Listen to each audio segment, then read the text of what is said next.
अभी हम लोग अपडेटेड एनसीईआरटी क्लास 12 फिजिक्स का एक्सरसाइज नंबर करने वाले हैं 9.14 रे ऑप्टिक्स चैप्टर का। देखिए इसमें ए और बी करके दो क्वेश्चन है।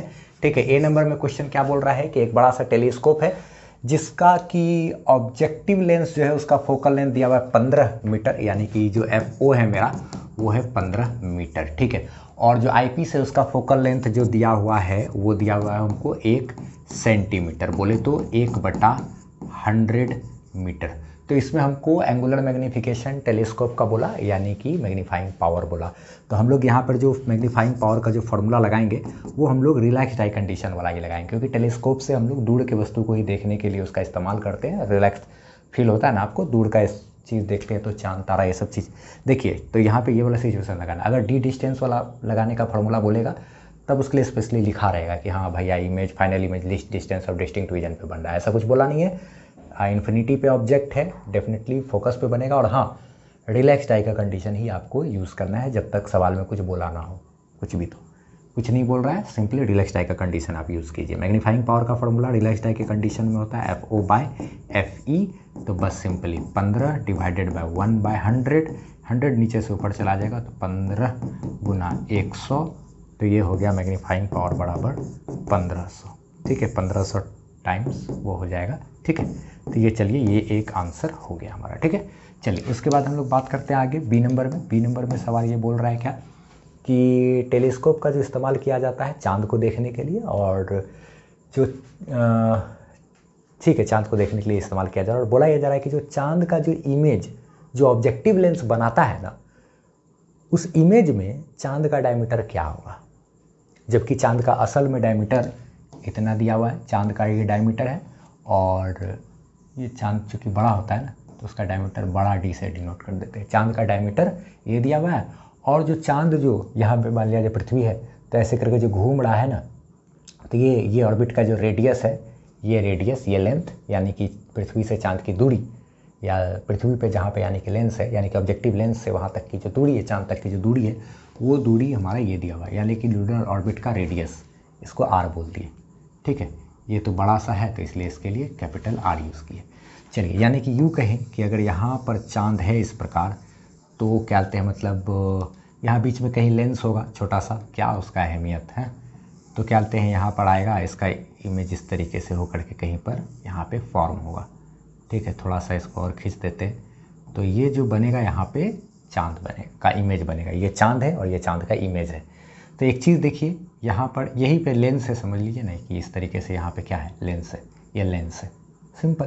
तो यहाँ से यहाँ तक की जो दूरी होगी वो तो क्या होगा, FO, ऑब्जेक्टिव का फोकल लेंथ वही होगा दूरी। क्यों? क्योंकि हम जानते हैं लेंस के फोकस पर ही इमेज को बनना है, इसलिए यहाँ से यहाँ तक की दूरी को हम लोग FO, क्योंकि चांद तो इन्फिनिटी पे है ना, इन्फिनाइट का ऑब्जेक्ट कहाँ पे बनता है, फोकस पे, इसलिए इसका जो डायमीटर होगा ये है डायमीटर कैपिटल D, जो कि हमको जिसका वैल्यू यहाँ पे दिया हुआ है, ये है कैपिटल D। ठीक है, यहाँ से यही ये मेरा क्या है, अच्छा यहाँ पे एंगल तो बहुत छोटा सा बनेगा क्योंकि बहुत दूर में ऑब्जेक्ट है, तो विजुअल एंगल यहाँ पे एंगल जो होगा वो बहुत छोटा सा होगा।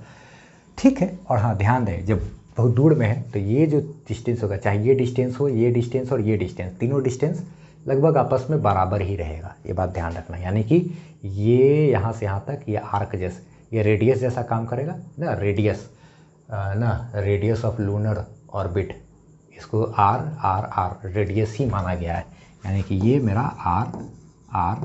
R रेडियस है। ठीक है, और ये यहाँ पे मेरा क्या है, एंगल, ये एंगल मेरा क्या है, थीटा, और ये जो एंगल होगा यही यहाँ पर भी एंगल होगा, और इसको भी क्या बोलेंगे, थीटा, है ना, वर्टिकली अपोजिट एंगल, शीर्षाभिमुख कोण।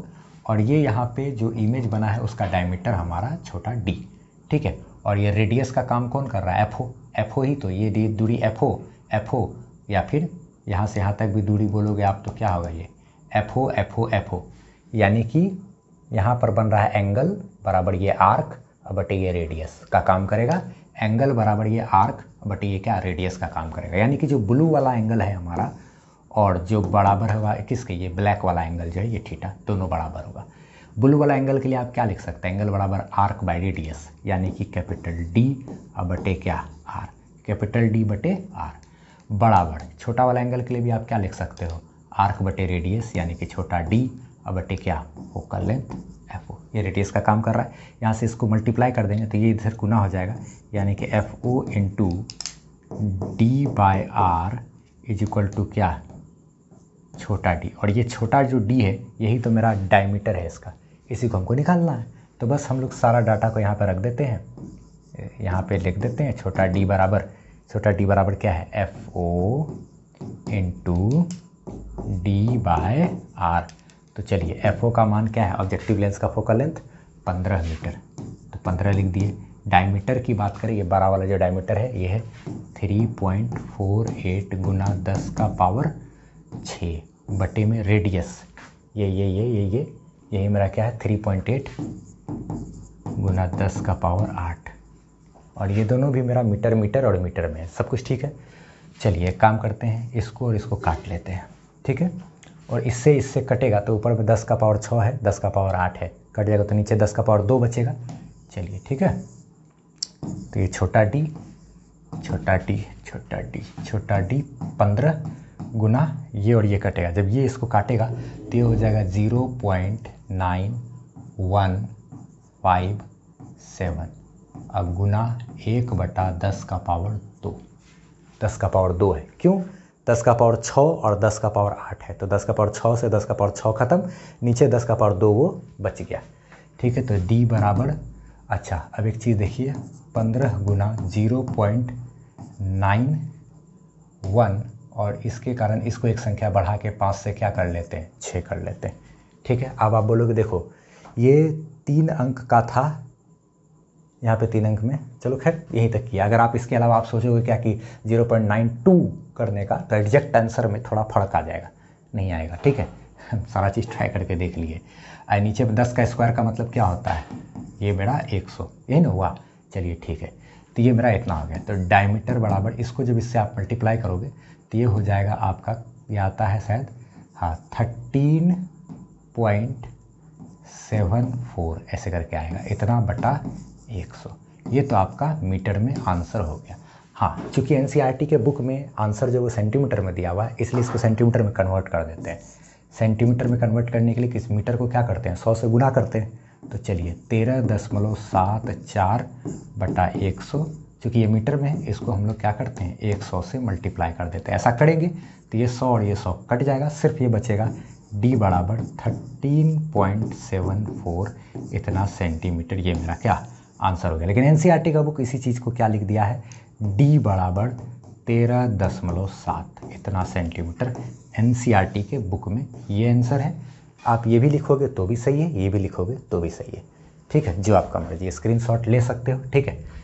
वीडियो पसंद आए तो वीडियो को लाइक करना, चैनल पर नए हो तो सब्सक्राइब कर लेना, और हाँ www.physicsbyamanvar.com वहाँ से आप चाहो तो PDF नोट्स वगैरह सब कुछ ले सकते हो। और हाँ, ऑनलाइन शॉपिंग के लिए एक हमारा ऐप है, वेबसाइट है www.bhattabazar.com, उसको भी एक बार विजिट जरूर करना। लिंक डिस्क्रिप्शन और कमेंट सेक्शन में मिलेगा।